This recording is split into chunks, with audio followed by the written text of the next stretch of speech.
class, disability, age, how it creates that unique experience that is only specific to you.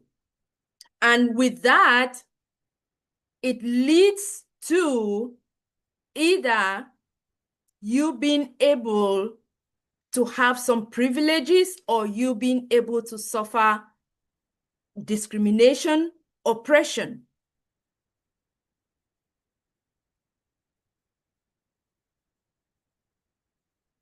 Not because,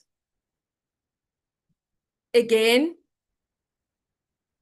it is what you are, but because of these things that are in place.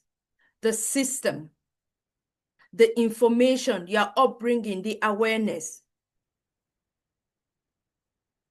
So, sorry, my slide just ran back one step. Okay, let me go. So the next slide talks about just reminding us how this is also interrelated with diversity, inclusion, equity.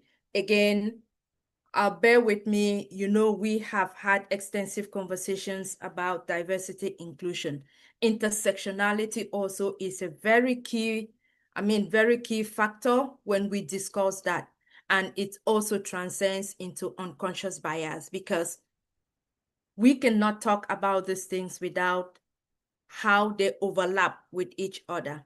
And the more they overlap with each other, the tendency is they create or they reveal more complexities for us, for each individual. Again, in the context of based on your background, your culture, your gender, your religion, right? All of these things impact you. That framework that you have that is so unique to you.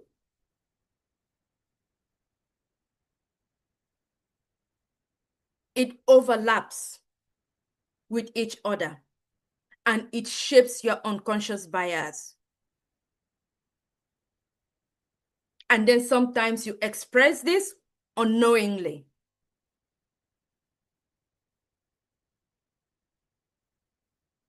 And for those who face discrimination or communities of minority,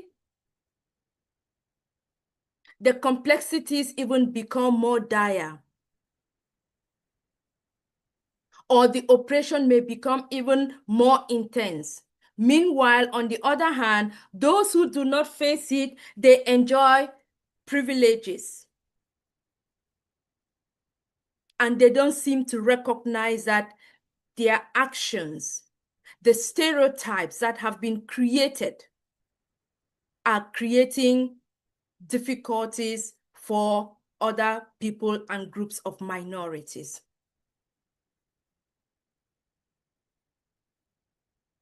And that is what makes each person's experience so unique, so different, and why it is always prudent never to dismiss someone else's experience because it is not your experience. Do not rush to assume or conclude on a subject when you have not done thorough investigation or listened to the other person, or you have not had the opportunity to be open-minded, to understand where they are coming from and why. Because that framework of theirs is theirs alone, it's not yours. You have not been open to those experiences. Once you are quick to do that, then your unconscious bias sets in. And you fail to appreciate and understand that as a human being, as a person, you have this multiple framework that overlap each other. And no one single thing defines a human being. And so hopefully our series has been bringing the awareness, the information to you to educate ourselves on the unconscious bias, what it is, the different types, the system, how it works, how to identify it, where you are, self-reflections, look at yourself, be patient, listen to others, and know what it is, and be able to also stand up for others when you see someone expressing it, or someone who is not able to defend themselves when they find themselves in a situation where they are facing unconscious bias. Don't be a bystander. And we will continue sharing this information so that we learn more and we educate ourselves even deeper. We had talked about the systems. The systems are structured in such a way that it intersects, it overlaps with all our social aspects or our social framework, or if it's the political, it all intersects. And it shapes who we are. It shapes your unconscious bias, because that is something the system is teaching you, whether it's through the school system, whether it's through the justice system, whether it's through the family unit, your siblings, your interactions, your parents, your friends. You know how the saying goes, sometimes they say, show me your friends and I can tell who you are.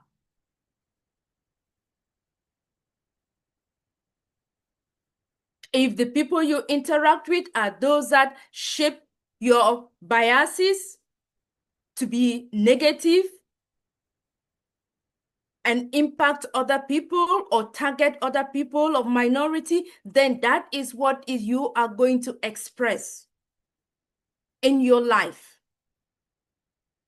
And it's going to be detrimental to the person who is going to be affected or impacted by that. But if your circle of friends are those that can see, can be able to have that conversation, understand, help you identify it when you find yourself in it, then you become a more better human being, and you can be able to express that awareness, that love, that care, that support, that self-check to yourself, and make sure that you do not hurt somebody else by your own biases. Because again, it is only what you perceive. It is only to you and not to them. And so the prudent thing is,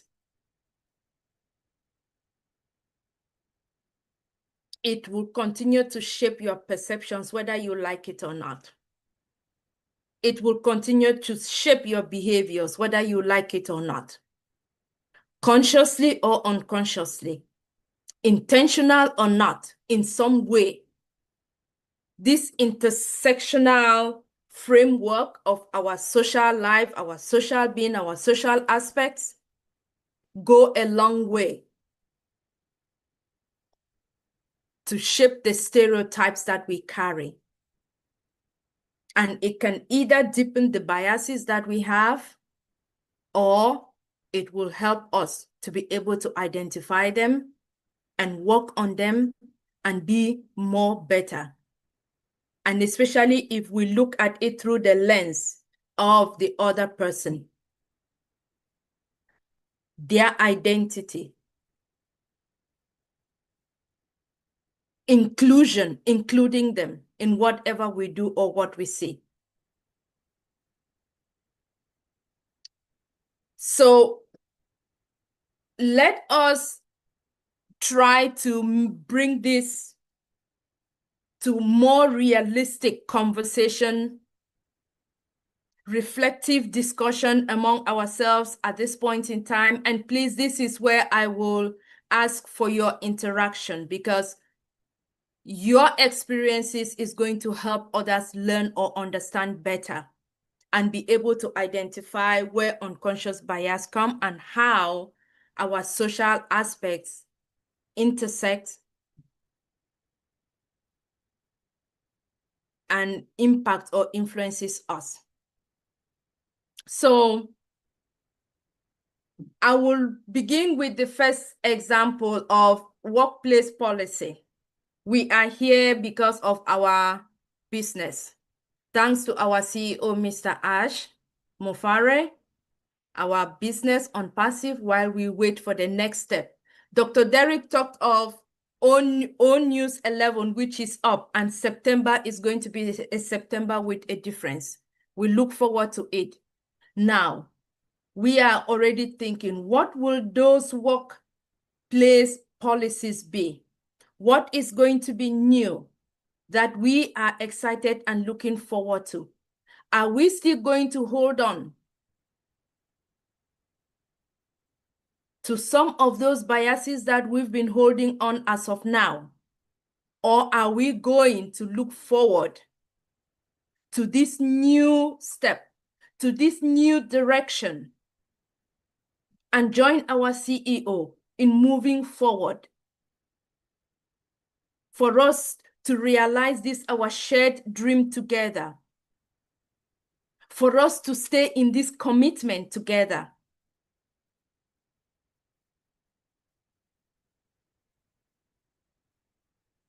And for each one of us, it's going to be different. Because let's use the example of gender pay gap. In our workplaces, we know and we have experienced gender pay gap between men, women, white, Black, and people of minority. We know that because these are statistics, it's a fact.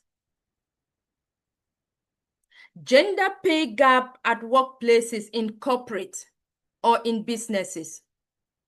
Men are paid higher than women. All right, that is established. We pick up the next intersectionality of that and we dig deeper, right? Men are paid higher than women. We go deeper. White men are paid higher than any other gender. And if we dig deeper, we realize that white women are paid higher than Blacks and other people of minority. If we dig deeper, we see that Asians are paid higher than Black women and other people of minorities. And then if we dig deeper, we will see that Black women are the lowest paid in comparison of that gender pay gap. So now, how does intersectionality compound this complexity? Black woman, gender, woman, race, Black, female, professionalism. It shapes how your pay is going to be in the workplace. These things play a role and they make it even more complex, irrespective of the profession that you are. If you are an engineer, it's going to be the same. You are a medical doctor, it's going to be the same. You are a teacher, it's going to be the same. You work in corporate America, it's going to be the same because the policies, they follow the same policies. But you see that one particular group or one particular framework impacts this particular group way more than the other. Why? Because in terms of diversity, inclusion, and equity, it only addresses race and gender. But when you look at the intersectionality, diversity, inclusion, equity tends to forget those other aspects when you look deeper in the gender pay gap. Now, let's look at hiring and promotion as well. Maybe if you have experience hiring and promotion, again, when you put on the applications at your job for work, there is a preference in terms of hiring, depending on the company, which it is their right. But then where the bias and the discrimination comes in is when they fail to see that everyone, the fairness to look at every aspect of every individual prospective candidate.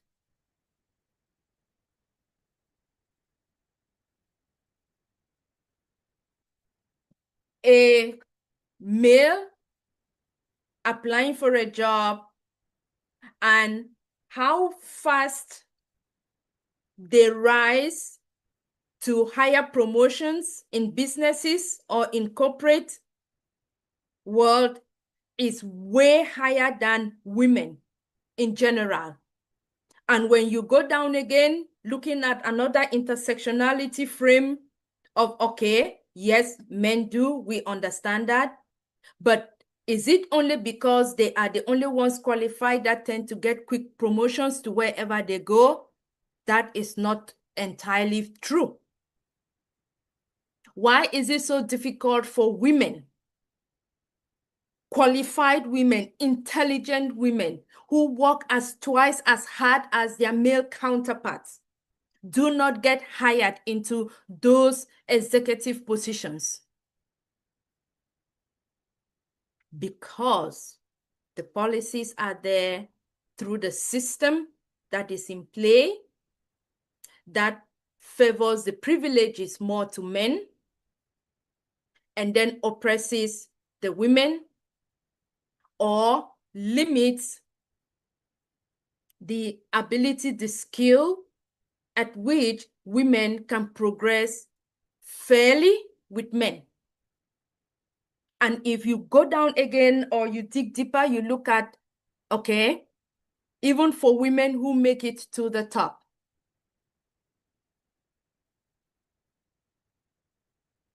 right? What percentage comes from, let's say, the Asians or Mexicans or Indians versus Blacks women? And why? Again, because of that additional intersectionality of those unique frameworks that are so unique to the Black woman or people of minority. Or we talk about the homophobia that we do experience about Muslims and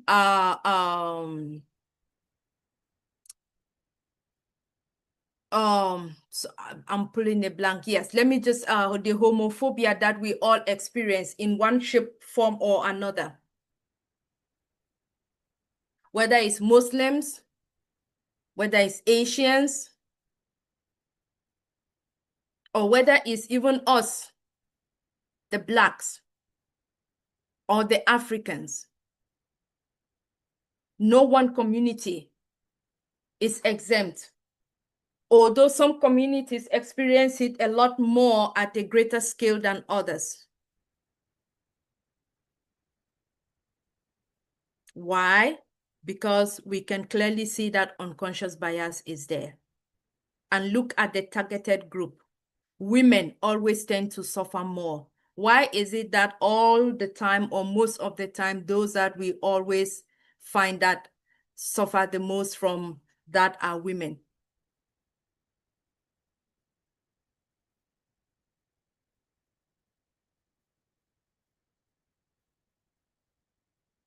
Again, we can see the intersectionality. That is with promotion. That is with hiring. That is with pay gap. All because of the policies, all because of the system. Was the system like that from the origins? No.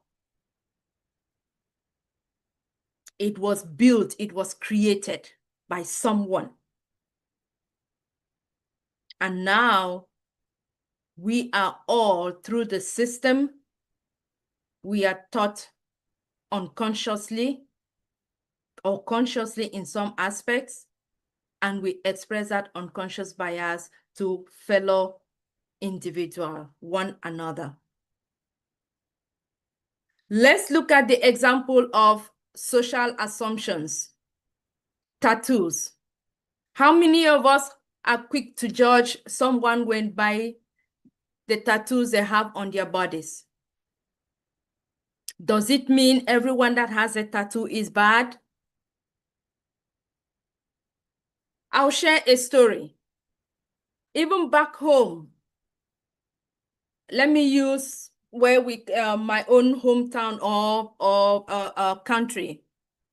We know in Africa, across the continent of Africa and in Cameroon, our grandparents and parents, we used to have this where they will put some marks on their body. And even till today, we see that in our Muslim brothers and sisters, where you have all these markings, all these drawings. Our grandparents or grandmothers, it used to be a fashion thing for them to decorate their jaws or maybe put something on them.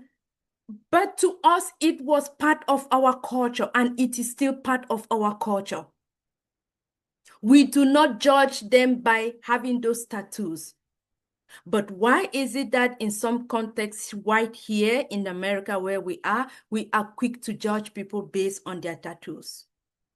Unconscious bias.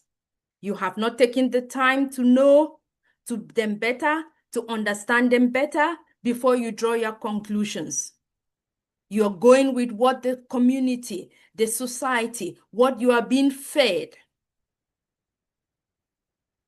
Beauty. Women, colored hair, or men, colored hair. Personally, I love gold to be on my hair.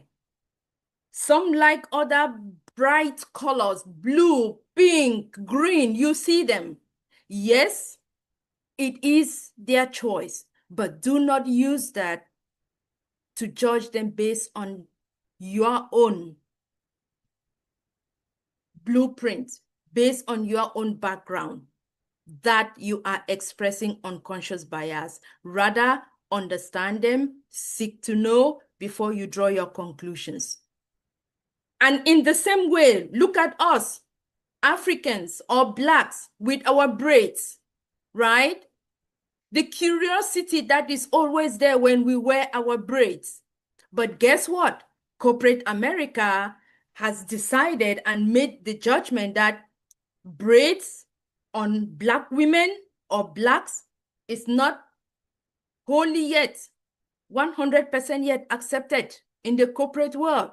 That's why we still have to stretch our hair. We still have to do all the decoration. You still have to look how they want us to present, but not our natural being, not who we truly identify to be.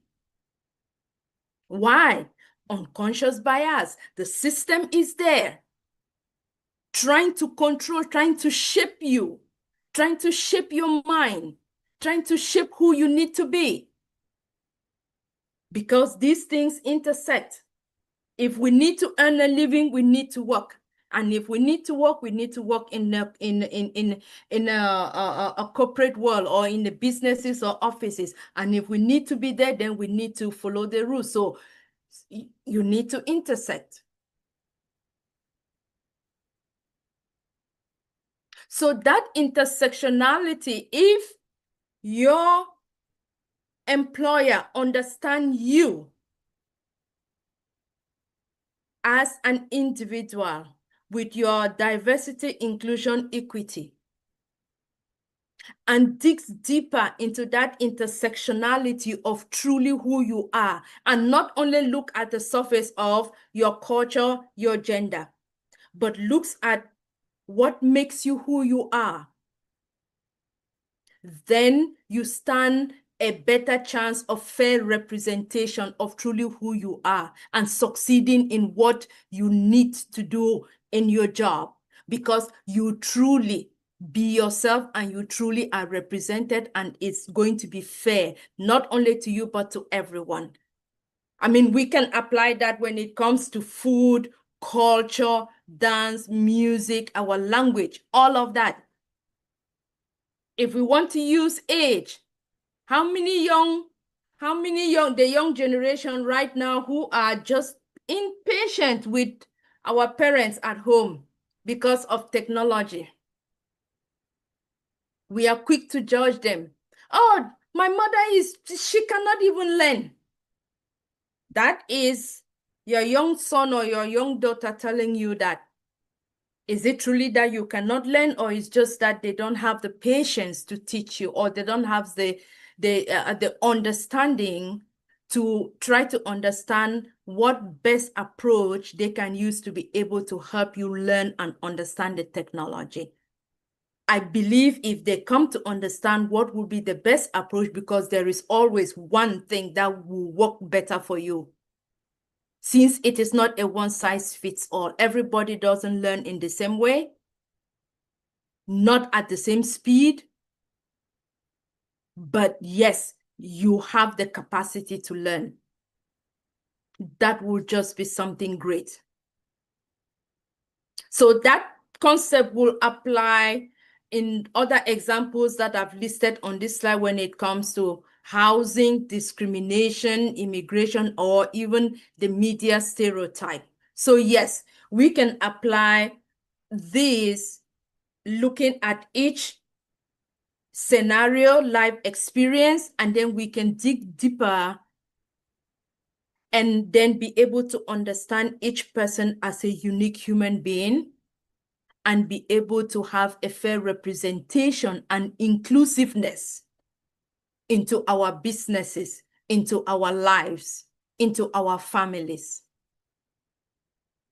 And that is what makes us more better human beings. And that is what makes us actually appreciate God's love, because each of us are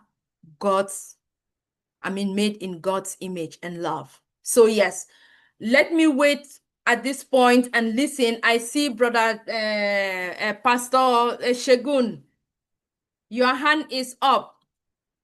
Let me hear what you have to say, and then please, other leaders, Queen Irene and Dr. Benny, help me, since I cannot see from my end if any hands are raised. Over to you. Let me share what you have to share.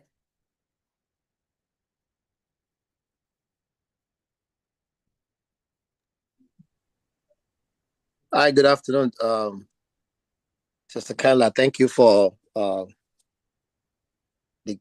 awesome presentation, the series of them that we've been going through. First, I want to thank everyone that's in this webinar, starting from the graders to the moderators and the coordinators of the program, the speaker for the mindset, to Derek. Just want to give you kudos for your presentation. I raised my hand because you asked a question regarding wage discrimination. When did it start? Is it like that originally, or was it a recent development? Also about judging people based on their personal traits. Number one, this is my conviction. The issue of wage and gender discrimination, I think it's original.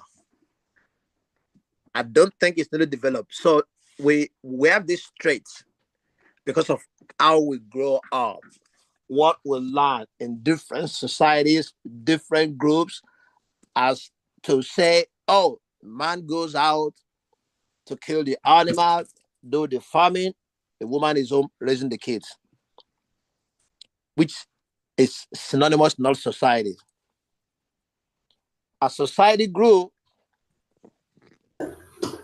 and probably in our religion too, because if you look in Christianity, you know, man was created, and the woman was created as self-made. That creates in the mindset that, oh, the man is the one who has a higher hand, who should earn more to run his family, to take care of everything, if the woman is an homemaker. So that sits there as from where, our thought pattern and our biases comes from. But as society grew, let me just wrap that up. As society grew, society moved from one man working and the woman sitting home with the kids, which is a job, no doubt about that. So now the employer is saying if a woman chooses to work because she's single and the man is working, obviously the man that's working that will take care of the woman at home and the children ought to earn more. So it became like a stereotype in most societies, including China, including, in most Arabic world, where it's not even allowed for the women to go to school, talk less, have education, and have a career job. So those stereotype is what caused our mindset to believe that the man should earn more. But then society developed, and now we have homes where the two people are working 8 hours, doing the same job. So we are asking ourselves, so this is a recent development, we are asking ourselves, is it fair that I put in 8 hours as an engineer, a computer engineer, and my colleague put 8 hours computer engineer, but she pays 78 cents to a dollar what I pay, what I get paid. Yeah. So, and that's why we have to put it in the right perspective. It's a new development. I don't bash it. I think we should address it. But in the original, our bias, our unconscious bias grew from the original of how we grew up. Dad should earn more money than mom. That should, so, and it also shows, I don't know about you, no matter how much you make as a woman, how much your husband make as a woman, you will still want his money. That's just natural. Yes. So because that's the original content. It's like, okay, you pay this. Oh, you better pay this too. You better pay this. Wait, don't we have the same equal amount of money? No, that's not how to run a home. The woman still owns all the money somehow, but that's just on their side. I think it's that original concept that creates our unconscious bias, and it goes to the corporate world. And now we're challenging our thought pattern that, wait, correct, when women were homekeepers and men were doing all the work, okay, it worked because the man has to earn more to take care of the family, and the woman in the workplace is just an addition to the income of the man. But not as society is the way it is, right? We have several millions of single women who are raising children. Should this remain? I think it's the right mindset. So those who bash, this theory of inclusion and equity and fairness, they want to go take us back to the original, forgetting that society has developed to where we have to address this issue, that the woman that plays soccer could break her knee like a man ought to be paid the same amount, because we're not thinking of all these women in the field. They're not just homemakers. They're professional footballers. They're professional engineers. They are medical doctors. Correct. That's why I think it's a progressive thing, and people shouldn't go against it. That's regarding I just want to say, I think it's original. I think it's not a new development. What is new is that society has changed, and we have to address that change by paying people equally for what they do. And the second point quickly is when you said the personal traits on the workplace. I think equity should mean that if I'm African, right? Yes. And I wear my, I call it dada, what they call braids now. My brother was born, he had that hair like that. He didn't have to do it. If I wear my hair that they call kinky, that they give all kinds of names to, right? Yeah. It's my ear. That's how I'm made. That's my race. Yes. If I choose to just speak it a little bit, oil it, and make it look neat, I Correct. shouldn't be required to get a crew cut Correct. like a white person who would have a crew cut. If I'm a Mm-hmm. woman, I should be expected to straighten my hair to look like a Mm-hmm. white woman's hair. I think Mm-hmm. those are shouldn't be personal trait, but should be race, religion, and culture. And society, at least in the West, are realizing this is important and they are moving towards that. All the people that I know at work who are women, who are African, Ethiopian, they have beautiful braids and people comment them. They know you can't even go there because their race, their culture, possibly their religion. Mm-hmm. Even women today who wear, forgot the name now, the Muslim Punjab. All we're Uh-huh. saying is, hey, I need Hijab. to see your face. Hijab. Yeah, I the need to see your hijab. face so I know you are responding to what I'm saying. The Correct. argument around the world is not to say, oh, you can't wear hijab. It's to say, don't cover your face because we can't communicate if your face is covered. Secondly, Correct. I don't know if it's you. I know your voice, but in the age of AI, how am I sure I'm talking to you? Correct. So the argument wasn't against their wearing hijab. Is to say, let's just see your face because we communicate with face and want to see how you are reacting to me, how I'm reacting to you. That's the issue. So it's more of not a personal trait, but based on your race. We know you're an African woman, and so your hair won't be straight like a white woman. We know that your culture requires that braid is a way of beauty. It's in the Bible. And we know that your religion requires you to wear, hijab. Just wanted to say, yeah, these are original things, and what uh, DVI should emphasize is the race, religion, and culture, because that's what shapes our, our life, and we can't hide from it to please the Anglo-Saxon culture, the Anglo-Saxon system. And I think that's the battle of our life that we are facing right now, especially in America, and eventually around the world.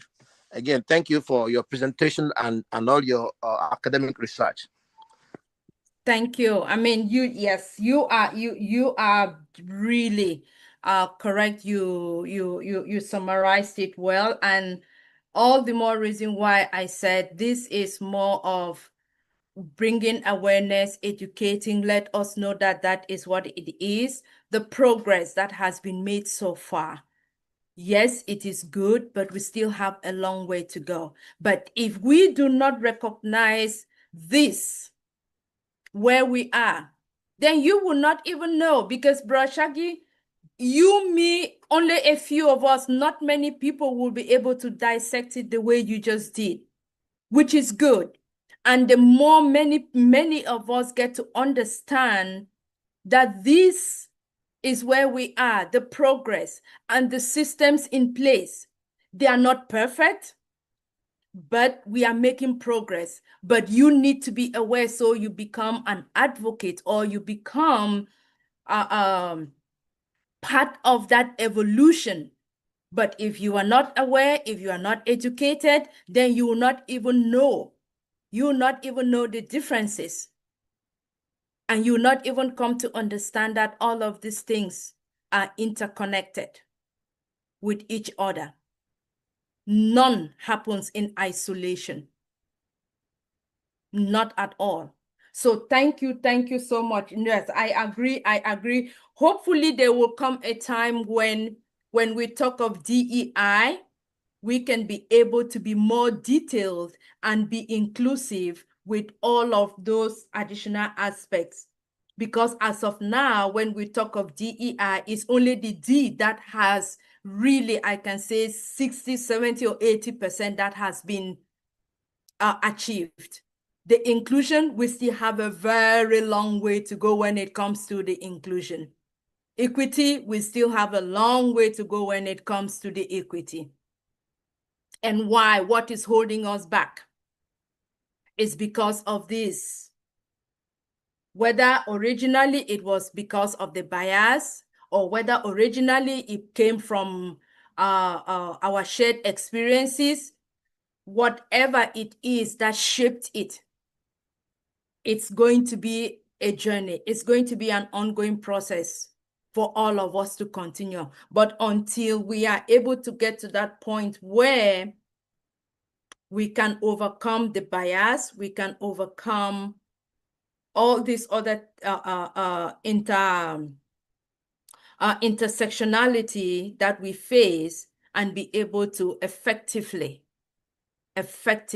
apply diversity, inclusion, and equity to everybody across the board, then it will be a more better place, whether it's our work environment, corporate world, or individual businesses. And I mean, that is the step or the progress where we are. So thank you so much, Brother Shaggy. All right. Who I saw someone else. Sorry, I cannot see the chat. Yeah, I looked, I couldn't find any. There are no questions in the chat. Well, at least I have something to say about the women. Something. God, please.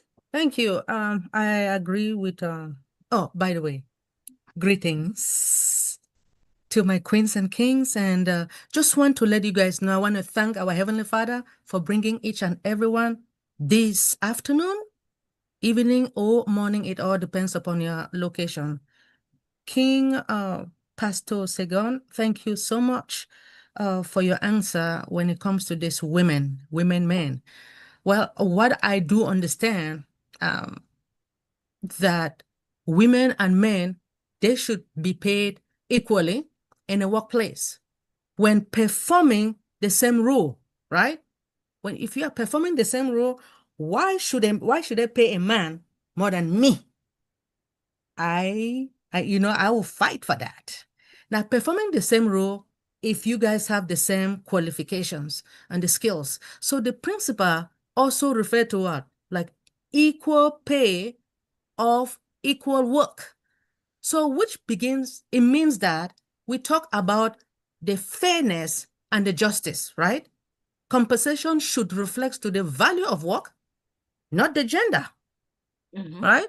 No. So paying unequally is a form of what? Discrimination. I don't play with that, right?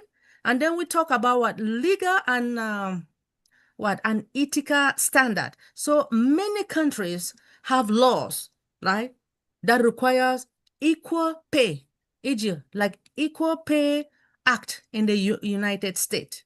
Beyond the legality and the fairness, as well as which it strengthens the ethical business practice. And we also talk about the morale or the workplace morale, as well as the intention, right? That when employees feel valued and fairly compensated, job satisfaction and loyalty, it increases, right? Correct. Well, based upon also the closing of gender pay gap, right? Historically, women have been underpaid. That pissed me off, right? I mean, if we have equal rule, you, me, and a man, and we do the same thing, why should they pay me less money than a man? Why? I can do what? Being a single mother, I take care of my children. So why should they pay me less money? I don't think they really understand. Whoever brought this information, it doesn't, I don't agree with it. I wish I was there when they were doing it, when they wrote all these policies, right? Oh, thank you. I don't think I should talk too much. But anyway, when it comes to economic benefit, now equal pay boosts the productivity. So if you pay me the same like a man, right? Do you know that I will work? It will make me smile and I'll work harder. See? Because our main goal is to make the client happy, right? Let's say being a consultant in any organization, you want the client to be happy, right? So I expect that if we have the same role, then I expect you to pay me the same like that man. Financial independence and the economic growth by allowing everyone to contribute fairly. Thank you so much. Thank you, Dr. Benny. I appreciate that. I see Dr. D, your hand is raised. Queen Irene, your hand was also raised at some point in time. Do you want to go before Dr. D or Dr. D? No, Go my ahead. hand was raised when Pastor Shaggy said something, but then he explained it, so I put my hand back down. All right, over to you, Dr. D.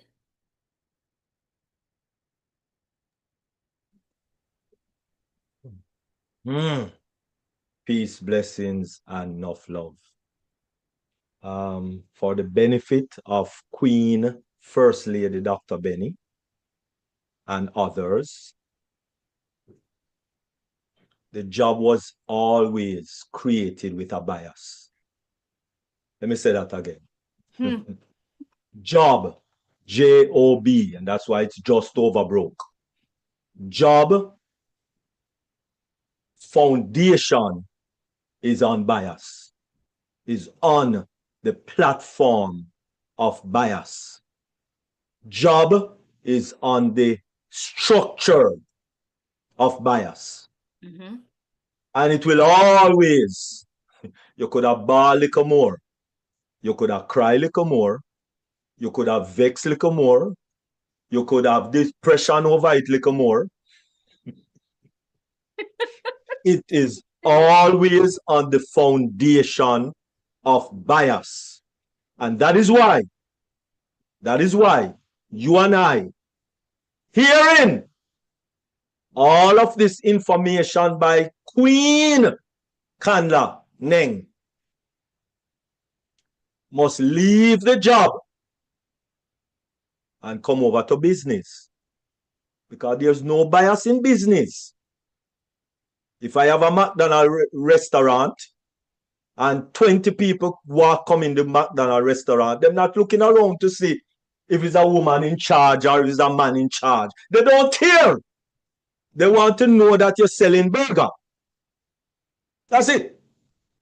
They want to know you're selling the burger as the McDonald's that they have up the road, round the road, in Florida, in Jamaica. They want to know it's the same McDonald's burger. That's it.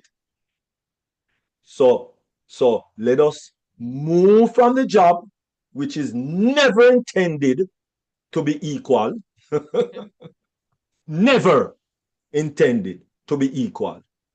Because it's on the platform of a little bit above slavery. So there's no way it can be equal, because that's the mindset of the job. Okay?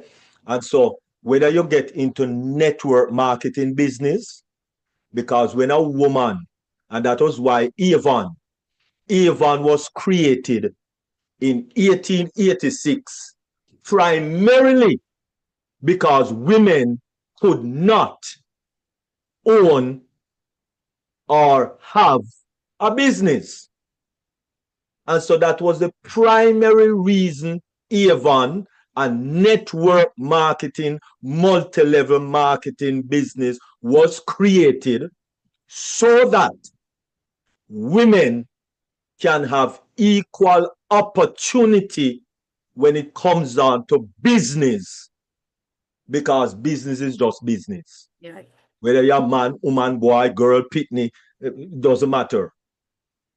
Business is business. So move away from the job. Focus on network marketing, because, the traditional business is a little expensive for most people. Right? Because to start a McDonald's franchise, you're talking about a minimum of $750,000 US. But to start a good, legal, above board network marketing business, you can start one with as little as $50.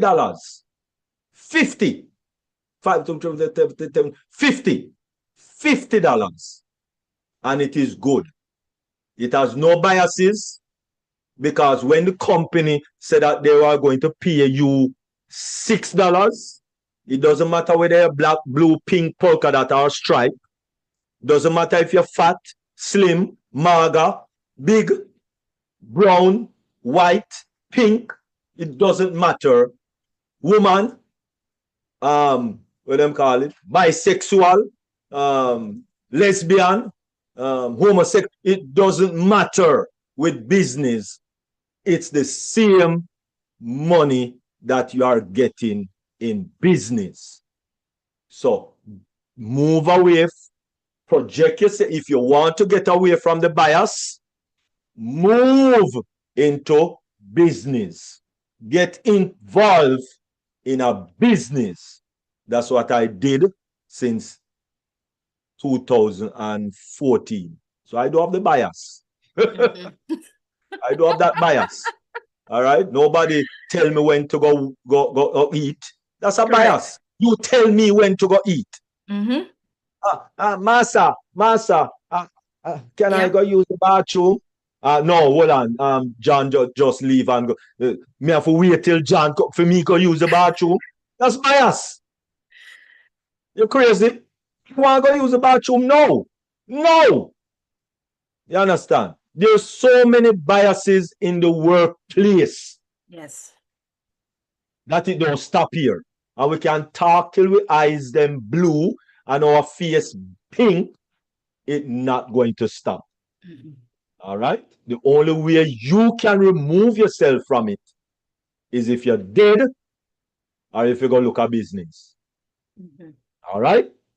That is the only way you can address it. First Lady Queen, Dr. Benny, and others. Thank you very much. Really appreciate it. Ah, Dr. Derek, you nailed it. I mean, exactly. And that is a system. That is a system. So thank you. Thank you. I don't need to add anything. Yes, I see it. Dr. Pat, your hand is raised. And Dr. Doris. I hope there will not be a lot of background noise and I'm in and out of reception. I just want to appreciate all of you. Thank you, Dr. G, for your mindset today. Thank you, Queen Kanla, for wrapping up our bias series. Yes, Dr. Queen Benny, I got your point. Trust me, I felt it. And all of us feel that way. And Dr. Derek just came and nailed it. I want to say that even the men that we think they have advantage, they say a bias, because if you cannot sell yourself well, I mean, in the corporate world, right? You have people in the same role in corporate, even men, they're paid different rates. Correct. Because one person could, that's why they always have this broad pay band. They'll say, oh, at this position, the pay can range from 60K or 30K to 250. What does that mean, really? It's so broad. So you cannot even argue. So yes, those biases are even there, even for the men. Worse for the women, but there for the men. And these topics, I'm hoping that tomorrow, if God blesses us, and some of us open businesses, when we employ people, we should not bring these biases to our organization. Yeah, we should not. We should really, this is not only us just talking. It's a topic for us to reflect, to think. Yeah? Tomorrow you can be blessed. People are in small businesses are employing people. Let's not take the biases there as well. Because you have to, like, if you write end of year appraiser, you don't sell yourself well, sorry for you. Yep. Okay? And there's somebody, maybe they did less than you, but because they could talk and articulate more than you. Correct. They get that bonus, they get that pay increase. So the biases are really Dr. Benny. And even among the men in the organization is how you present and you can articulate yourself. I used to go to meetings and somebody will say something like, I minimize it, trivialize it, right? And say it. They see somebody else will come and make a big noise out of nothing. And you'll be like, they're making a mountain out of a molehill. But that's what takes them to the next level. But because you're not wired that way, you'll be there walling. So, yeah, Queen Kanla, thanks for, again, bringing another insightful topic.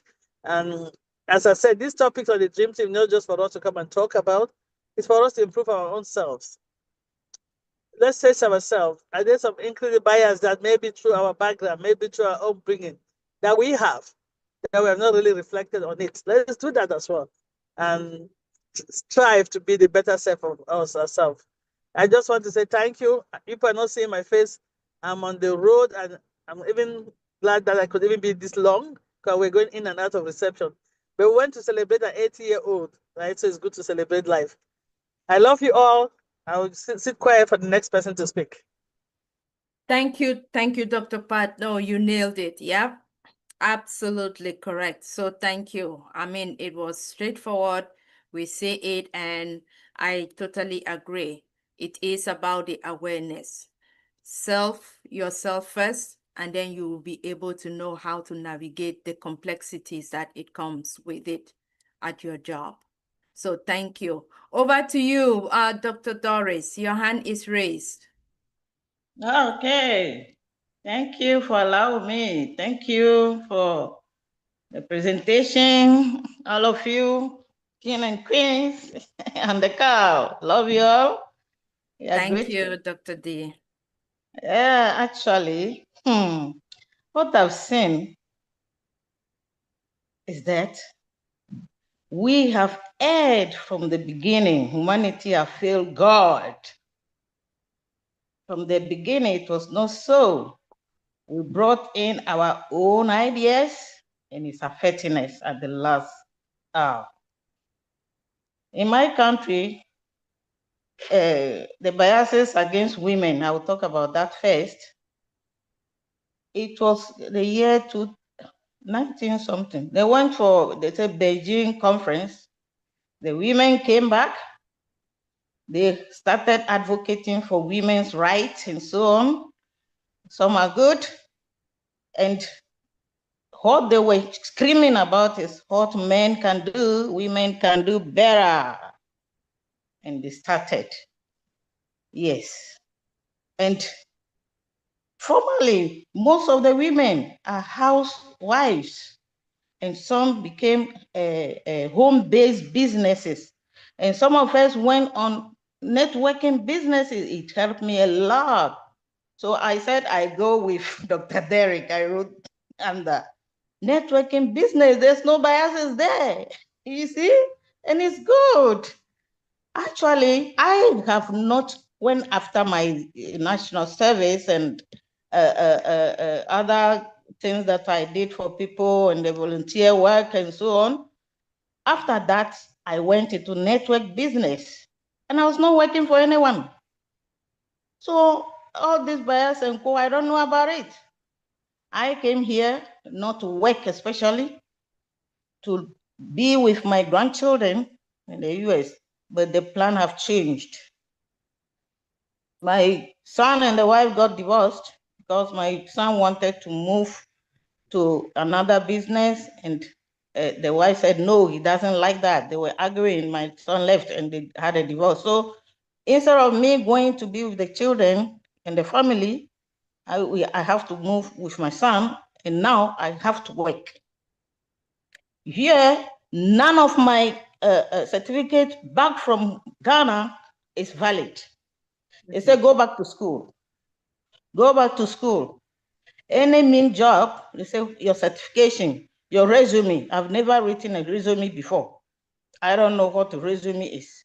So I'm now searching online to see how it's done. Anything they say certified. My certificate is not working here, which is very much appalling. I contacted Dr. Bill Williams. His workplace is just, his office is just 8 minutes drive away from my house. And I went there, we sat down, he said, I'm a professional naturopathic doctor, but my naturopathy is not well recognized in the US. But if I want to practice, I have to go back to school. I have to get a place. I have to be satisfied. I have to be, and the money is a lot, my dear. You can't do it. And I said, I can't even do it because I don't have the money. You see? So there are so many things. And women, we can't be challenging the men. They are men from the beginning. They are the head. Allow that. Get that right so that you will have your peace. Home-based business is the best for women.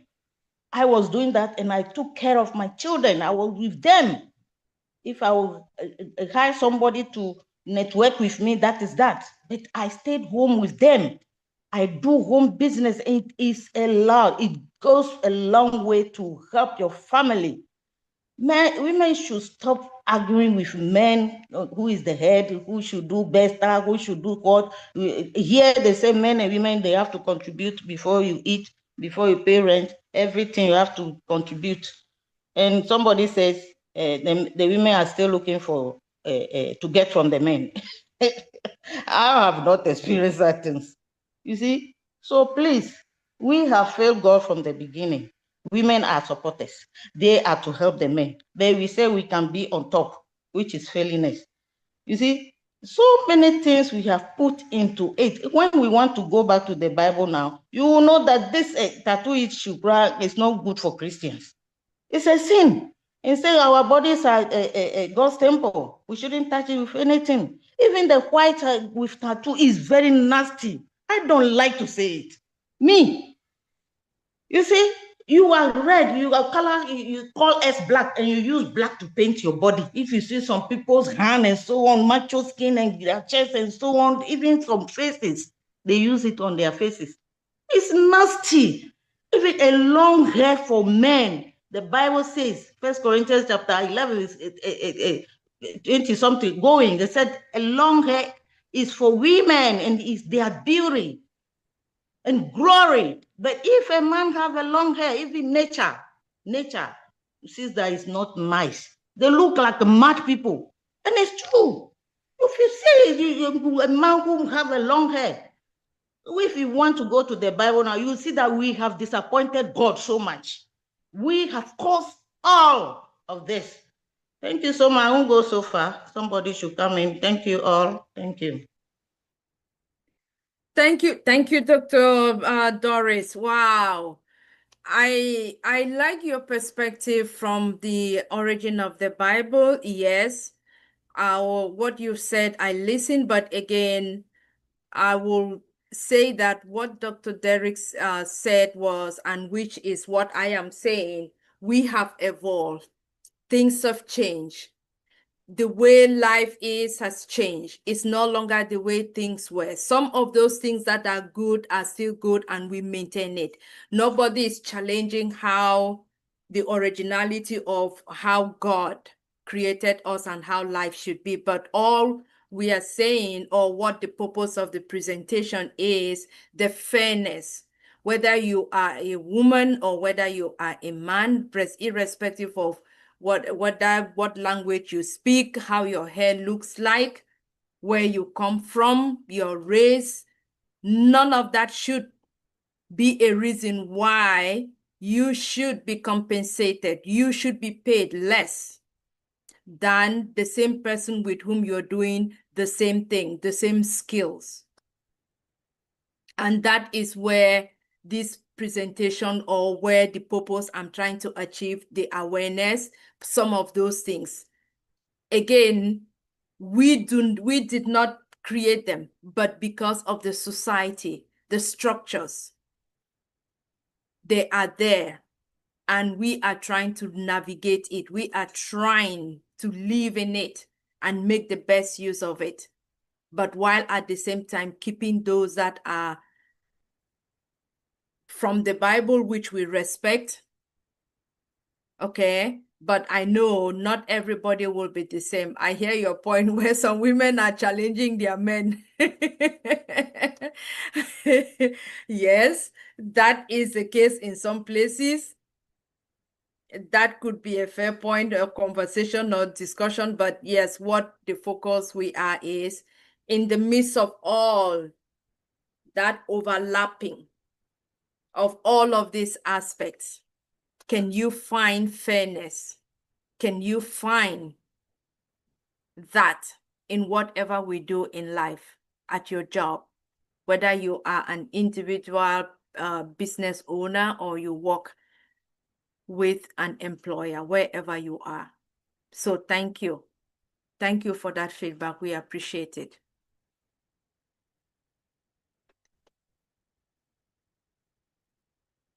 Queen Irene, any other hand raised or somebody? No, I don't see any hands raised. I just want to add something. Well, I don't know. I'm still pondering on it. I know we are talking about the equality of pay at work, you know, the discrepancy between women and men, how they are paid.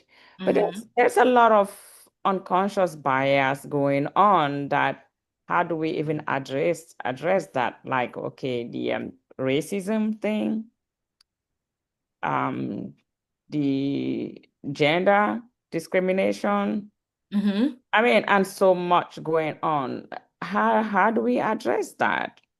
I work in a place where, you know, they teach all these things, they talk about all of this unconscious bias and everything. And it still happens, even with all the education that they, you know, people are taught all the time, reminded so that you learn and understand them, but they still happen. Being a woman, and not just a woman, African and Black, you are definitely discriminated upon. There is this bias. How do you address that? Was that also from the beginning?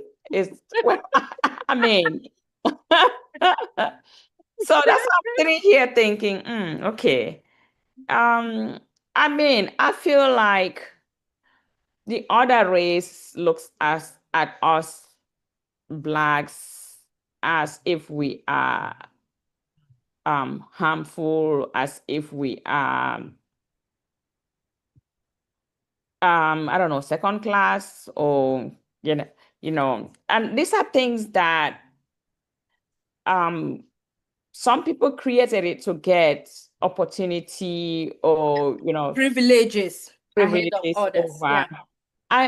I'll be at work and I'm in the elevator and the elevator opens and the person of the opposite race will be scared to get in the elevator with me. Or sometimes you get in the elevator. Sometimes, I mean, you can see unconsciously they will check or panic. And then, I don't know, maybe it comes to their mind because of the train and then they'll get in. But they'll be on the other end of the elevator and you are in, I mean, we're in the same, it's like you're gonna pounce on them.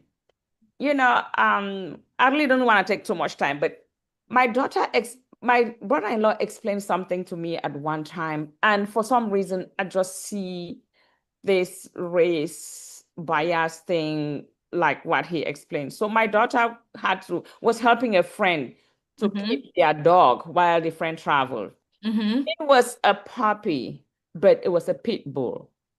Okay, and you know how you just looking at them, they are frightful. My daughter brings this puppy, small puppy, and I was so scared of this puppy, not because it could do anything to me, but just because it's a pit bull and it looks like that. I was scared of it. My daughter will be upstairs. If she's going downstairs with the puppy, she'll be like, "Mom, we're going downstairs," and I have to like get away from her. And one day, my brother-in-law told me that, "Sister, you know that when the officers are shooting on, I don't know if we should say this openly, on a Black person, that's how they view you, like a pit bull. They will even shoot, even when you are harmless, you don't even have a gun or anything. They will spray you because that fright is in them." And, I'm beginning to, I don't know, I'm beginning to think like that. When the elevator opens and I see somebody panic before they come in, or I get in the elevator and this person is supposed to be going to the 8th floor and they get out on the 6th floor, I'm thinking, oh, they look at me like a pit bull. I don't know. But that's well, I think that is visual. That is your experience of really the extreme of unconscious bias right there, because they don't know what they don't know, and they only know what they've been taught or what they've been raised to know, their environment, or what they've been taught how to view you, how to perceive you, or what they know about who you are. And so that reaction is that unconscious bias coming out and you're saying it. Now, there is no way to end it. There is no way it's going to end, not even in our lifetime right now, because we are where that is the system. That is our community where we are right now. That is how things are done. But knowing about it, the information is what helps you to be able to be prepared, be ready, navigate it, not with fear, but navigate it like someone who knows what it is and be able to address it or be able to do right by yourself when you see it being addressed to you or it is affecting you or affecting another person that you want to advocate on their behalf. Because guess what? At the end of the day, if you fail, if you are aware and you see it happening to someone and you don't say something thinking that it's not going to happen to you, eventually it's going to impact you directly or indirectly. I have a question for you, Sister Irene. Yes, sir. Do you smile all the time? I do. So somebody, the elevator opens and you are in there and you smile and they say, what floor? Do you do that? So you can hit the button for them. Yeah. See, because the elevator opens and I'm in already. I say, hi, good morning, but what floor? That disarms them. Even if they were brought up in an environment where a black person that done some evil that a white person could do. I mean, crime is crime. People who are criminally minded, there's no race. But some people are raised thinking only the black people do this, do that, so they freeze. And then you smile and you say, good morning, what floor are you going? So some like Kanla is saying, you project yourself in a way to say, I'm full as you are. And I'm just as harmless as you are. Mm-hmm. You know, so we're friends. Project a friendly attitude and see maybe you help them overcome their bias. Yes. The bias that they brought up to say, oh, if it's a black person, you know, even if it's a woman, you're gonna get raped in the elevator. Really? Really? Or they're gonna kill you and chop you? And your brother that said we look like pit bulls. I want to challenge him because where I work, and in the environment where I work, our office that sits about 300-400 people or about each floor, and I go around, I see one or two of us, one or two black people, and everybody interact. Hmm. They go to lunch. Aggie, you come to lunch today? You know, or did you bring lunch? And I say, I didn't bring lunch. Boom, we jump in one of those people's car. They don't let me drive, and we'll go there. We get, okay, you select where should we go today. You know, so the different environment, different kinds of people. So I don't know where you work, but it thinks that every white person that sees a black man sees us a pit bull. I don't believe that, but in some environment, maybe. But I mean, I work in an environment where, you know, there's just a good representation in the neighborhood, in the workplace, and they're getting over that fear, the urban fear that the black people are aggressive and angry.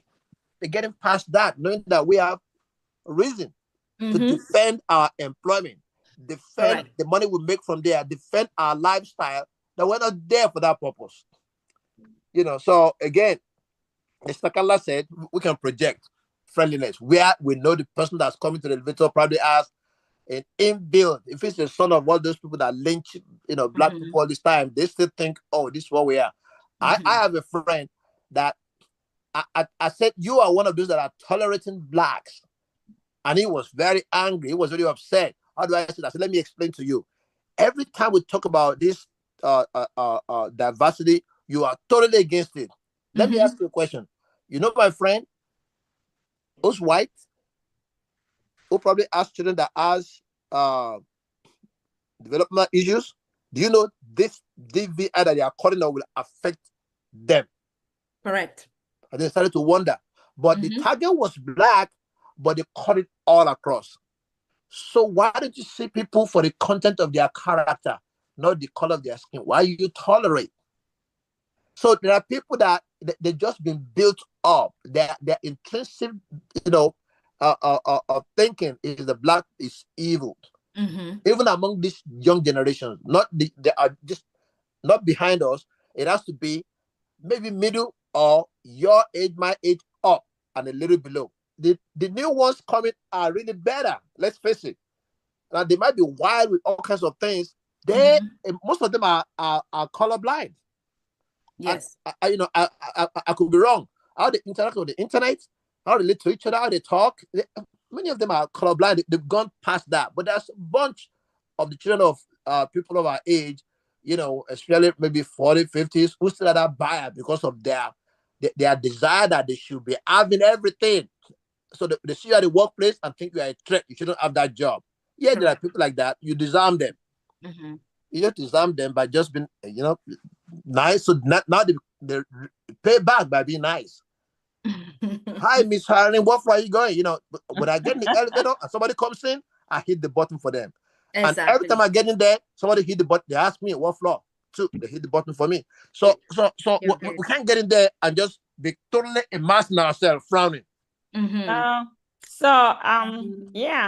didn't explain it. Where I work, we are so many. I work in a building where like 25,000. The biggest brick building in the world. Oh my God! But not everyone there is like that, though. Oh yes, okay. That example. Correct. There are a few of them that are like that. So, but the ones, but there are some very good ones. Very good ones. Like my department where I work, I think they're probably it used to be two of us. Now we have a third black person. So we are three now. And trust me, there are some people in that branch, just the fact that we are three now, they are like a little intimidated.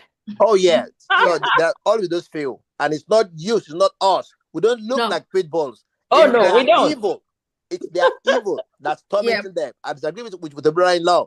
We don't look like pit bulls to them. Those people you talk about, it is their evil that's tormenting them. So when they see a black person, or guilt and fear come up them because of maybe the evil they've done. Yeah. Like I said before, somebody sent me a question. Said, I need this help. And I said, oh, do this. Oh, that's dumb. How can you do that when I can see the PC? You probably saw my name and thought it's black. And I explained what it needs to do and he did it. When the colleagues saw what he did, they nailed him. When I came back, they said, oh, he's the dumb one who didn't know he's talking to an expert. He could have asked, how can I do this? Exactly. If your computer is blank screen, you can't see nothing. And I say, tell me something. You could have said, oh, how do I do that? They say you should have asked him. Because there's a way with that black screen, you can say something. 2 words it will give you. And I gave him 2 words, dot, backslash.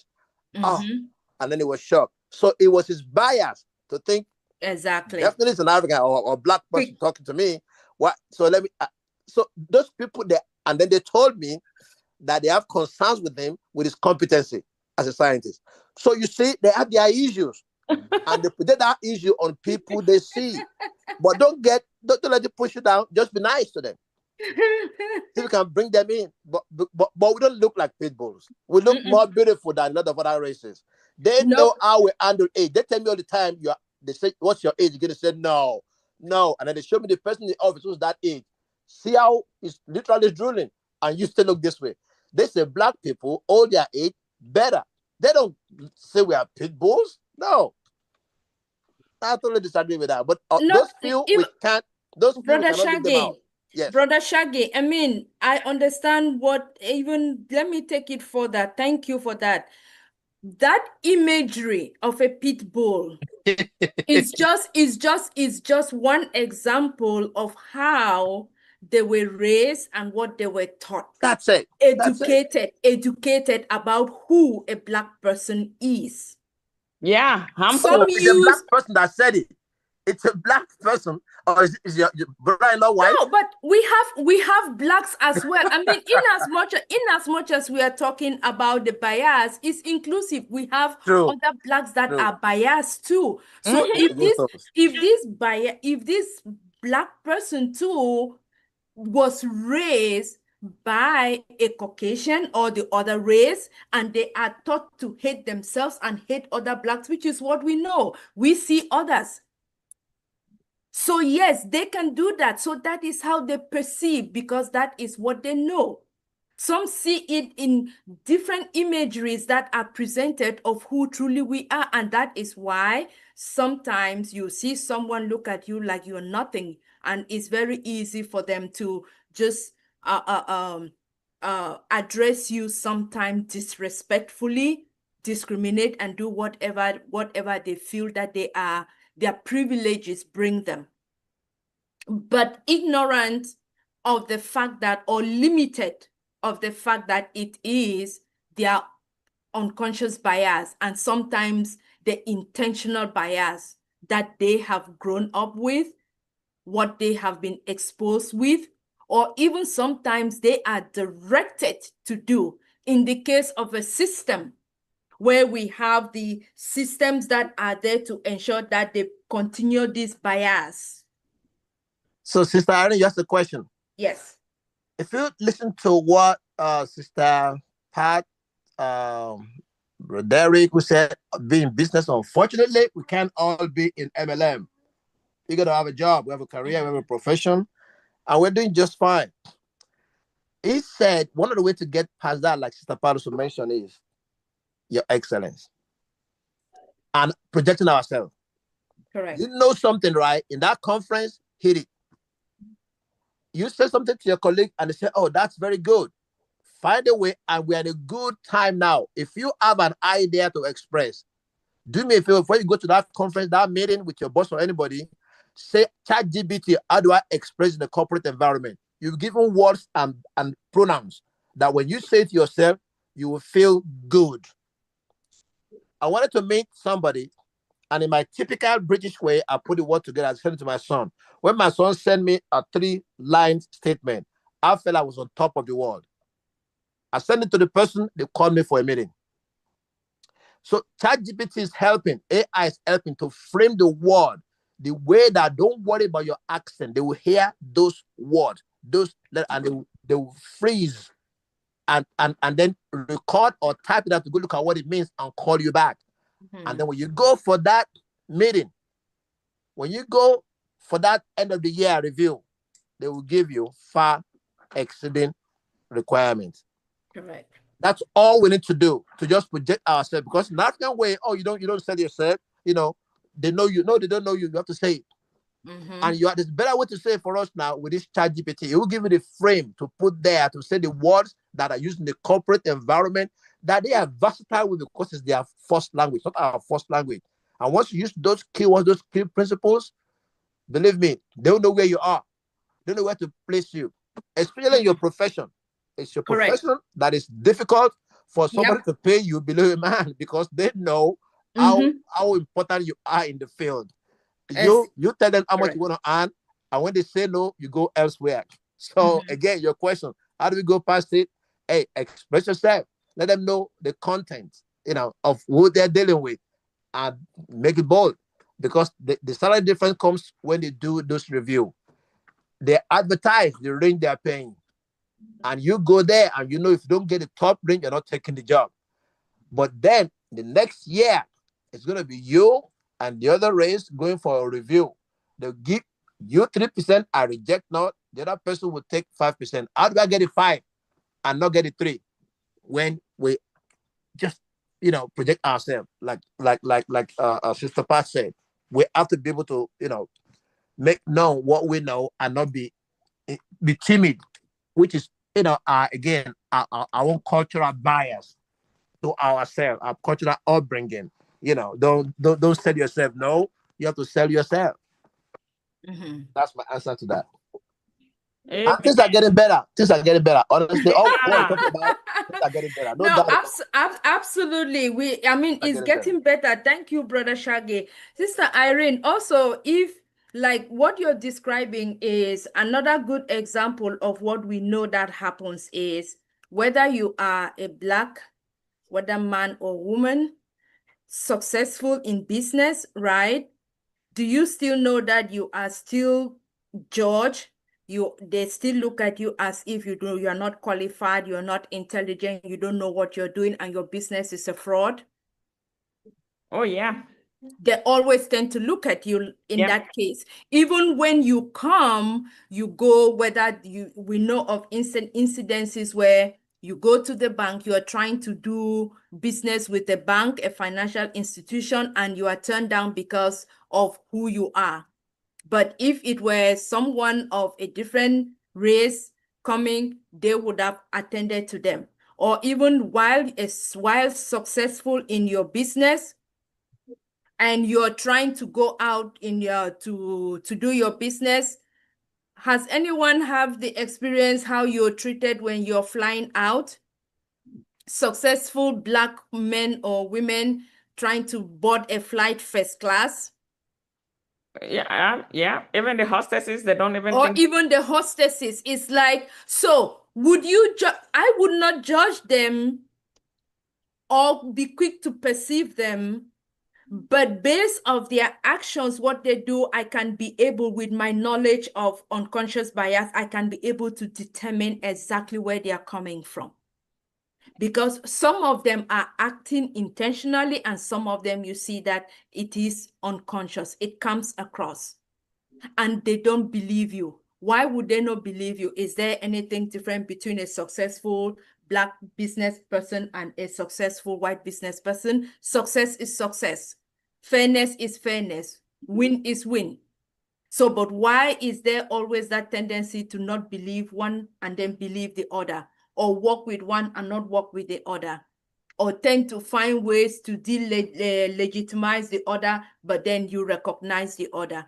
It comes back to, again, what you know, what you were raised to know about the other. And that is how those blueprints, that framework of unconscious bias comes across, where to one person, that intersectionality, it is okay. But when it comes to the other person, as you dive, identifying who truly they are, their identity, all the different things that make them who they are, their framework, then you start having questions, and then your bias comes in, and you limit yourself, you prevent yourself from truly identifying and knowing them and appreciating them for who they are, their talent, their skills, bringing them into the field. And if you are in a network of work with them, paying them fair wages. So all of these things intersect together. And so for educational purposes, awareness, the more we continue to understand and appreciate these things, the better it is going to be for us in our work environment and in our businesses, and particularly as we prepare to get into the new step in our business while waiting for our CEO. So this brings me to the conclusion. Thank you for your participation.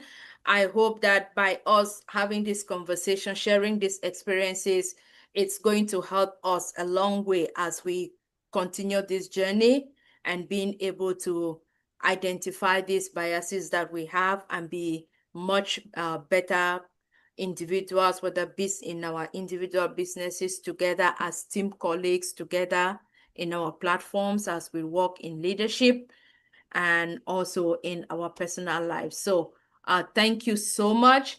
That is the end of my presentation. These are my reference for today. So thank you, and over to you, our moderator, Queen Irene. Wow. Thank you, Queen Kanla. You know what? I believe in testimonies and prophecies.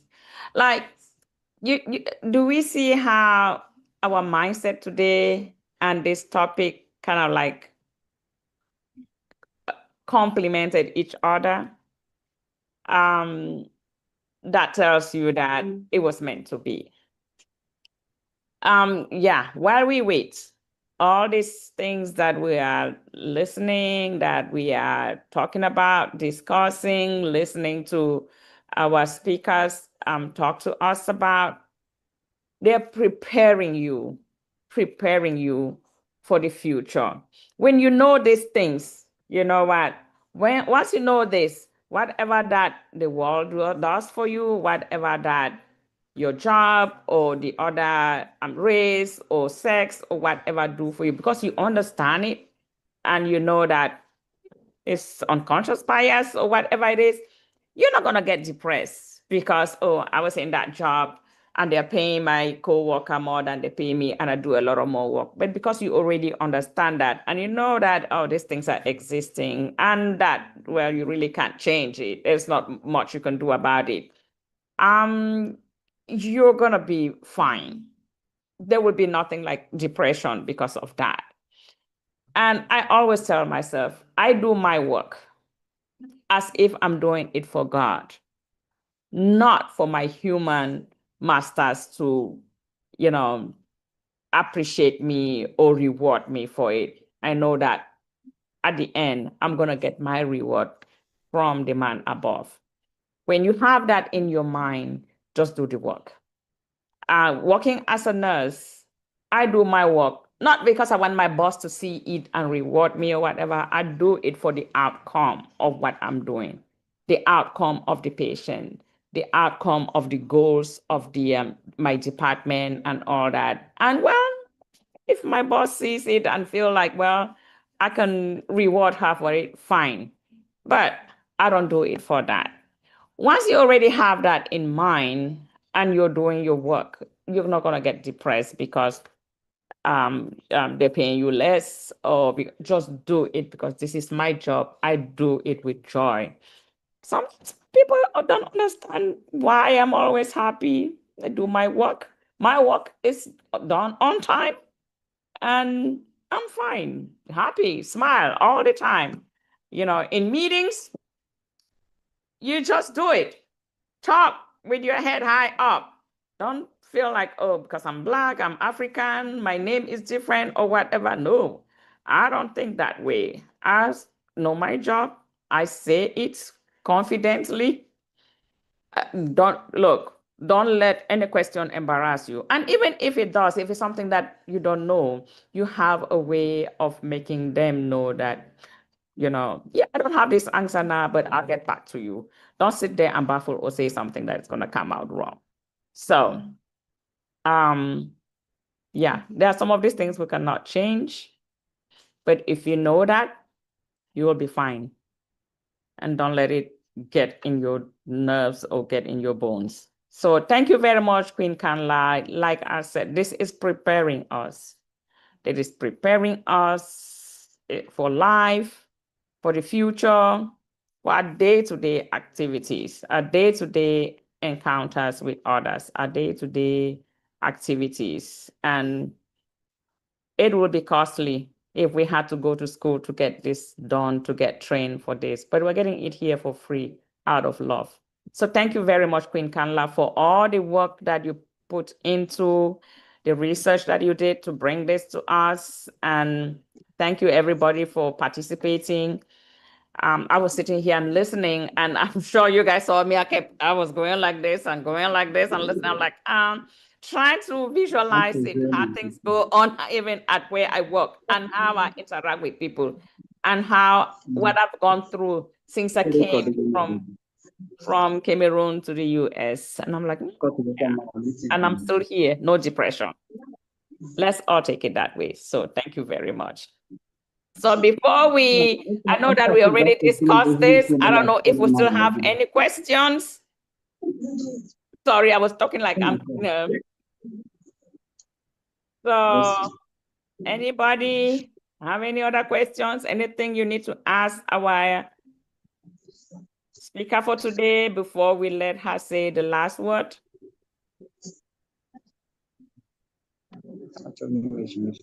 All right, I don't see any hand up. I see that we had a good discussion and it was clear what she explained. And a lot of us here, there are no kids here, so we have been through it and we understand it. So, so before we close it for the day, I will just give Queen Kanla the opportunity to give us a last word, closing remarks before we end that topic. Oh, yes, I think we have already said, oh, sorry. Can Oyeke, please, can you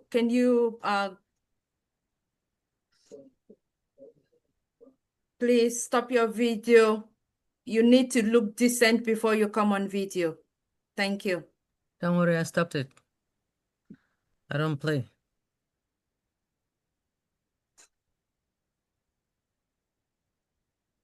All right, Queen, you have anything to say before we? No, I think we've already really like elaborated. We've said all that we need to say. So I just want to say thank you to everyone for your time. Thank you for listening. Thank you for the participation. And I look forward to us taking it to the next series. I know I had said this is a conclusion, but guess what?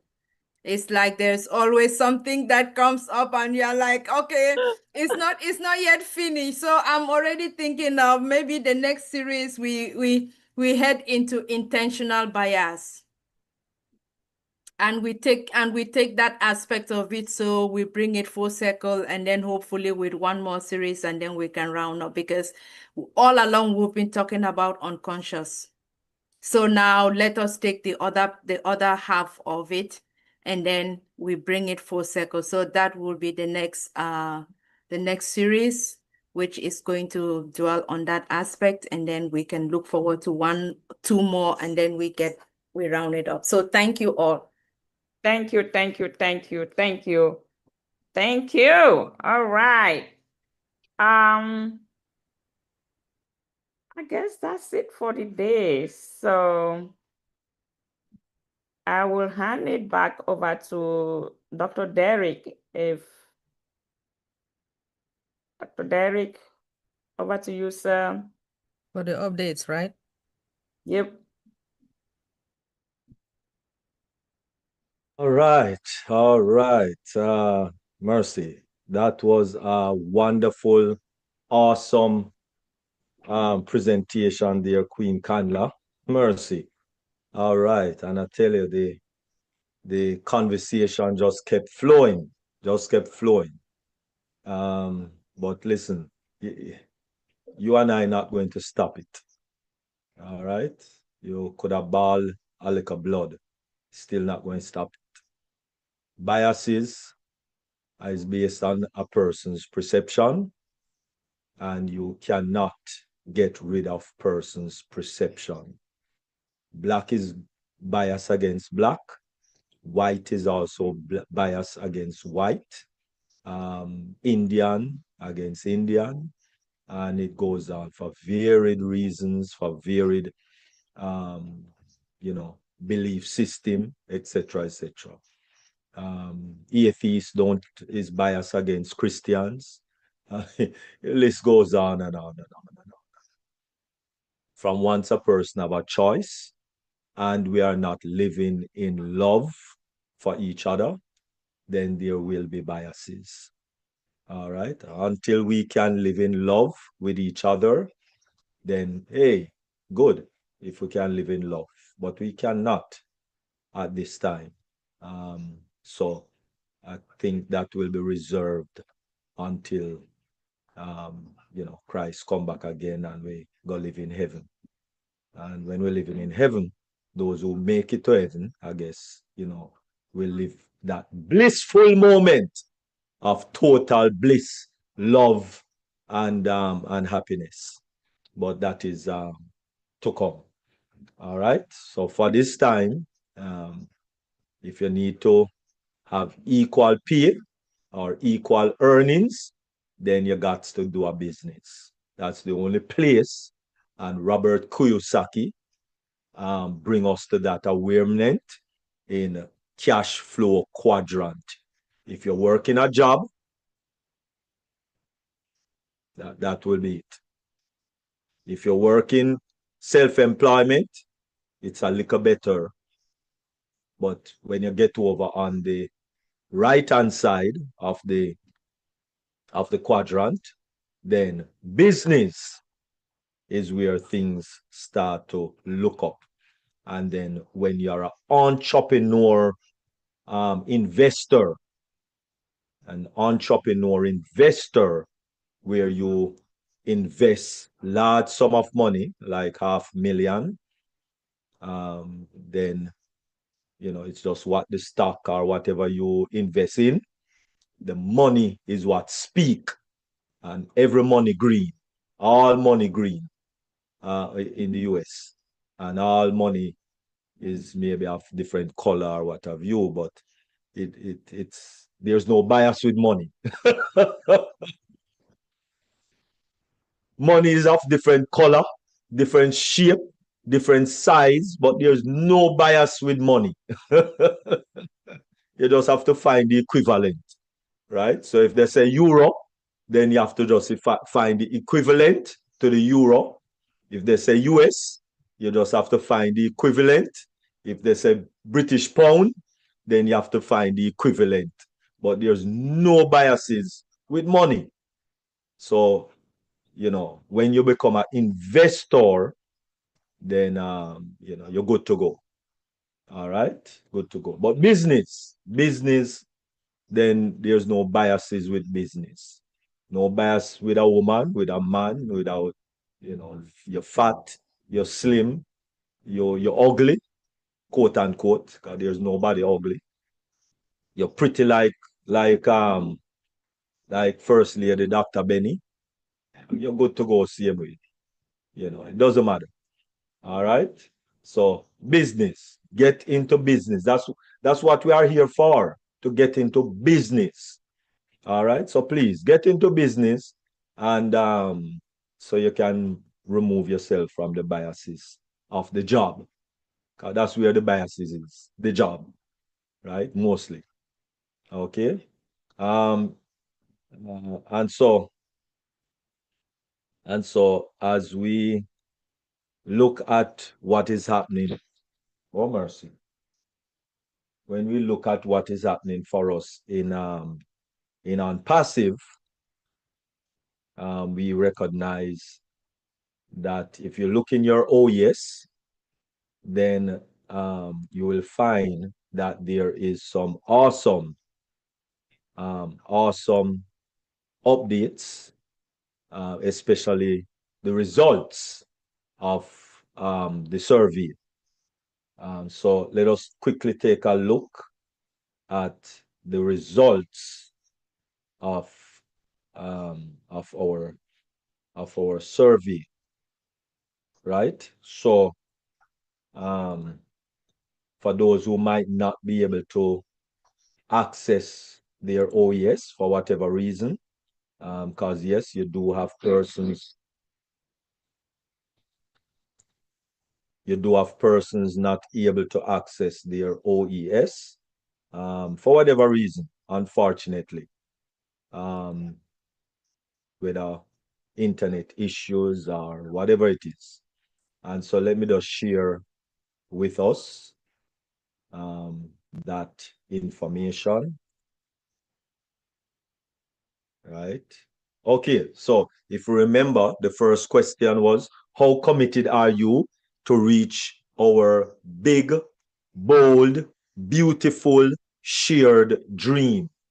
98.6% of persons that got involved in the sharing of the survey, or the answering of these questions on the survey, you know, we are fully committed, fully committed. I want to see this through, however much long it takes. Fully committed.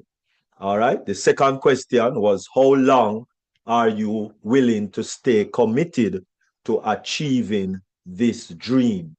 And of course, 93.3%, I am with you, Ashmafare, no matter the time frame, right? I am with you.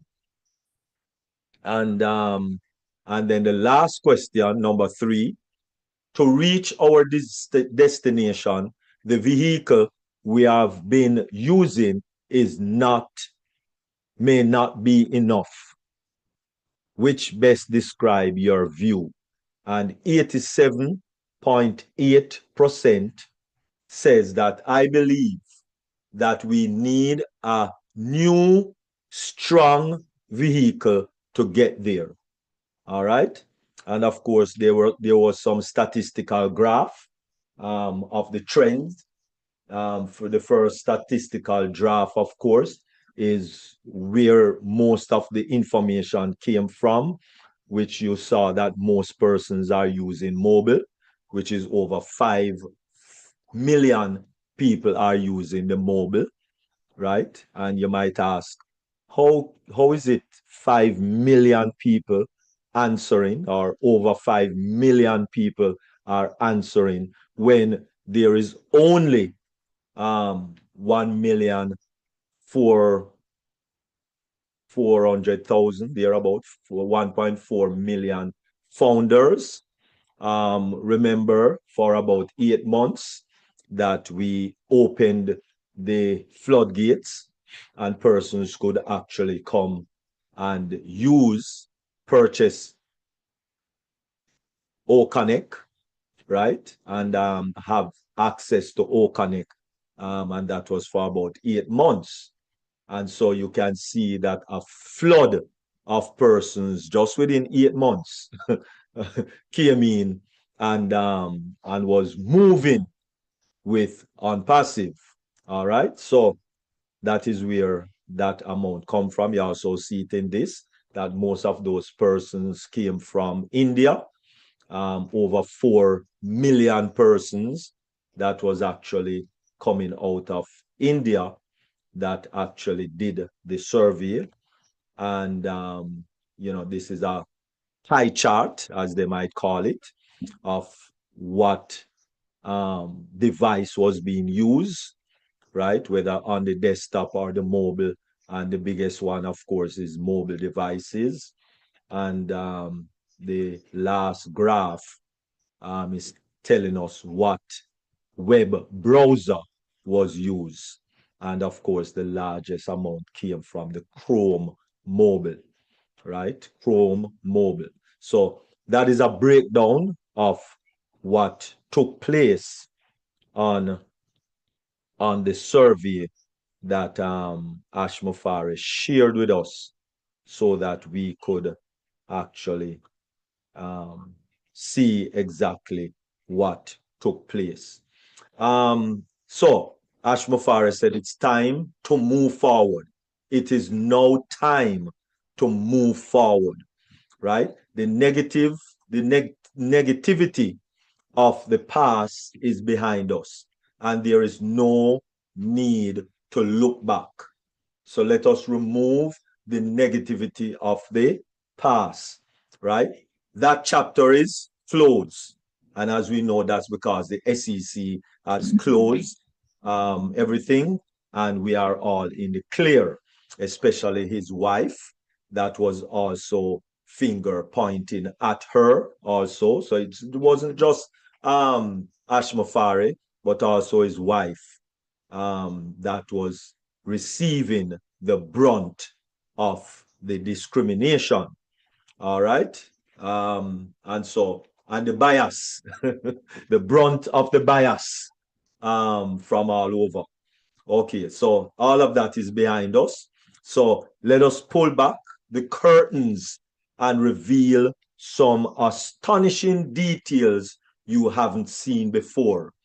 As we have stated in other communications, the response of our first survey was nothing short of extraordinary. Now, we'll provide you with the inside look at the specific results, and that is what I just went over a while ago. And so, therefore, come September, right, which starts tomorrow, in the morrow, the 1st of September is what? Is Monday, tomorrow. All right, so come September, I'm not saying that come tomorrow, but September starts tomorrow. So don't misquote me, right? Keep it in context, right? I'm just letting you know that September starts tomorrow. So come September, right? As Ashma Faris is telling us that that we will be having sometime in September. We will be having a live global update, of which details about these applications and the new directions we are taking will be announced. So stay tuned that in September, it will be a month to remember, where, of course, we will have a global live update coming, coming. So together, we are moving forward with clarity, strength, and purpose. So stay tuned for the official date and time for this global update event in September. I thank you all very much. Really appreciate. And over to you, Queen Irene. Very exciting. So that's why I always say this is my bestest item on our webinars agenda. Bestest. All right. Thank you, Dr. Derek. You know what? Sometimes even when I attend the meetings, I don't get it the way when we come back home and get it explained. It makes more sense than when we were actually live present in the webinars. So thank you very much, Dr. D. You know, our CEO had said only God can stop us. And as long as God is still on the throne, nothing, absolutely nothing can stop us. It doesn't matter if we change the name, if we change the location, if we change whatever, the products or something, God is still in that mission to take us to where he intentionally had it planned. And nothing, absolutely nothing is going to change that plan. So thank you, Dr. Derek. I am so excited. And I know a lot of people don't attend this webinar. They're missing this. They will listen to this later. But you know, when you hear it live, it's different. All right. Thank you. Thank you. Thank you. Thank you. Thank you. Thank you. All right. Maybe after the updates and let's see if anyone has any questions. Do we have any questions? Anyone want to express how they feel after listening to the updates? All I see is smiles. All the smiles. I guess we're just looking, hopefully. All right. No questions. All right, people. I guess we'll just. I think we did it so much that we even went way over and beyond. So it's like we've. All right. So thank you all for being here today. We always sacrifice our Sundays to come here and listen. And you know, we are filled to the fullest today with what our speaker had for us, and then the updates and our general discussion. And so we're gonna just encourage everyone that all the webinars within the week are still going on. Please endeavor to attend, and you will get more updates and more to hope for as we wait. And since we don't have any questions, we don't have anything else, I think we're gonna call it a day for today. We just want to apologize that because of technical issue, we didn't. Oh, did we have YouTube running? I know it didn't start initially. Okay. So we had it going. Okay. So I just want to also thank those who joined us on the YouTube. Thank you for always being there. We appreciate you. We hope that as we're here excited, we are all excited since we can't see you, you know, showing all the waving your hands like I'm doing and smiling and shaking your heads. but we know you are all doing it wherever you are. We want to appreciate you, and we thank you for always being here. Thank you, everybody. And next week will be another date. And please come ready with your pens and papers to learn. While we wait, we have to learn and prepare ourselves mentally, physically, and emotionally, health-wise, because you have to be alive to enjoy what is coming. So thank you all so much. And we're going to close YouTube as we play our closing signature tune and close the webinar for today. So thank you very much all on YouTube. And Dr. Derek, if you close YouTube, then you can play our signature tune.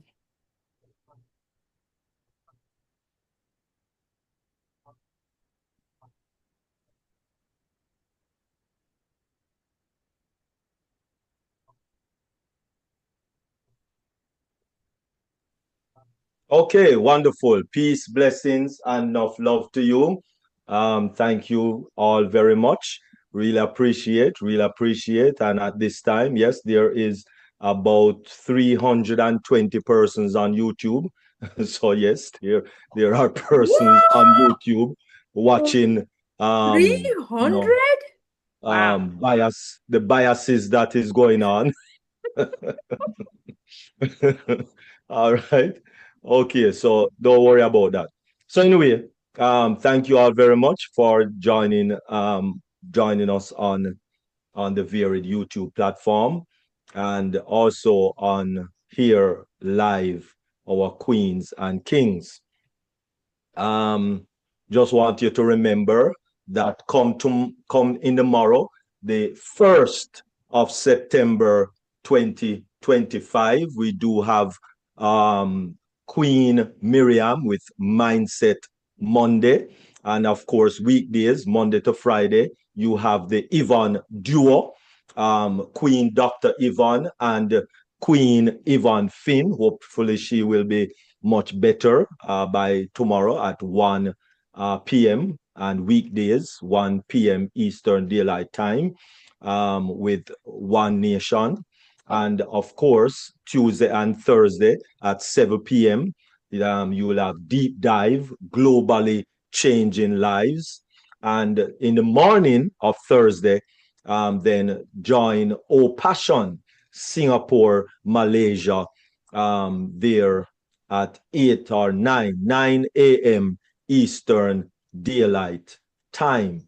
And then, of course, Sunday, you can join us once again for a wonderful, invigorating dream team as people dream and dream and dream. For those who are on YouTube, thank you all very much. But in a few seconds, we will be closing down YouTube. And we thank you very much for joining us there.